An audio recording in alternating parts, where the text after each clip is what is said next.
ഞാൻ ഈ വലിയ വലിയ കമ്മലൊന്നും ഇട്ടില്ലെങ്കിലും എനിക്ക് കമ്മൽ കാണാനും ഈ പോയി നോക്കാനും വാങ്ങി വെക്കാനൊക്കെ ബാക്കിയുള്ളവർ ഇടുന്ന കാണാനൊക്കെ ഭയങ്കര ഇഷ്ടമാണ്. എനിക്ക് ഈ വലിയ കമ്മലൊന്നും ചേരത്തില്ല, ഇട്ട ഒരു ഭംഗി കാണത്തില്ല. അപ്പോൾ അതുകൊണ്ട് ഞാൻ അതങ്ങനെ ഇടത്തില്ല. ഇത് പക്ഷേ പോയി നിന്ന് നോക്കി ഒന്നും വാങ്ങാതെ തിരിച്ചിറങ്ങി വരുന്നതാണ് എൻ്റെ ശീലം. ഇത് നമ്മളെ കിഴക്കേക്കോട്ട രാമേന്ദ്രയ്ക്ക് അടുത്തുള്ള നല്ലൊരു കമ്മലിൻ്റെ ഷോപ്പാണ്. മുമ്പ് കമ്മൽ മാത്രമായിരുന്നു, ഇപ്പം വലിയ നെക്ലസ്സും ഇതെല്ലാം ഉണ്ട്. നല്ല രസമാണ്, നല്ല ഭംഗിയാണ്. അഫോർഡബിൾ റേറ്റിനാണ് സ്റ്റാർട്ട് ചെയ്യുന്നത്. ഞാൻ ചോദിച്ച സമയത്ത് 40 രൂപ ഇട്ട സമയത്തെന്ന് വെച്ചാൽ 2 ദിവസം മുന്നെയാണ് ഞാൻ പോയിട്ടത്.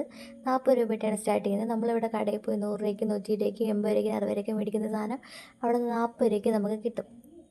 പിന്നെ ഞാൻ ഏത് കടയിൽ പോയാലും ഈ കടയിൽ പോയ ഒരു അനുഭവമല്ല ഞാൻ പറയുന്നത്, വേറൊരു കട. ഇതിന് മുന്നേ ഞാനൊരു കടയിൽ കയറി, ഒരു തുണിക്കടയിൽ കയറിയിട്ട് എനിക്കിഷ്ടപ്പെട്ട ഒരു ഡ്രസ്സിന് റേറ്റ് ചോദിച്ചപ്പോൾ അവർ എനിക്ക് അത് പറയണത് 2000 രൂപയാണ്. മറ്റേ കുറഞ്ഞ ഐറ്റം ഇവിടെ ഉണ്ട്. അപ്പം എന്നെ കാണുമ്പോഴേ ആൾക്കാർ, ഞാനത് 2000 രൂപയുടെ ഡ്രസ്സ് ഇട്ടാൽ എനിക്ക് കയറത്തില്ലേ? ഇനി അല്ലെങ്കിൽ എനിക്ക് 2000 രൂപ എനിക്ക് ഡ്രസ്സ് മേടിക്കാൻ പറ്റില്ല എന്ന് അവർ വിചാരിക്കുന്നത് എന്തിനാണെന്ന് എനിക്ക് മനസ്സിലാവുന്നില്ല. എനിക്ക് എനിക്ക് വേണമെങ്കിൽ വാങ്ങാം, പക്ഷെ ഞാൻ വാങ്ങാറില്ല. എന്നാലും എന്നെ കണ്ട ഉടനെ ഇപ്പം തുണിക്കടയിലൊന്നല്ല, വേറെ എവിടെ പോയാലും ഈ റേറ്റ് കൂടിയതൊന്നും നമുക്ക് കാണിച്ചു തരത്തില്ല, റേറ്റ് കുറഞ്ഞതാണ് നമുക്ക് കാണിച്ചു തരുന്നത്.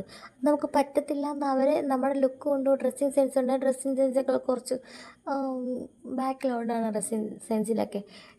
ചിലപ്പം കളർ കൊണ്ടോ എന്തുകൊണ്ടാണെന്നറിയില്ല ഈ മനുഷ്യർക്ക് ഇങ്ങനെ. ഉടനെ എൻ്റെ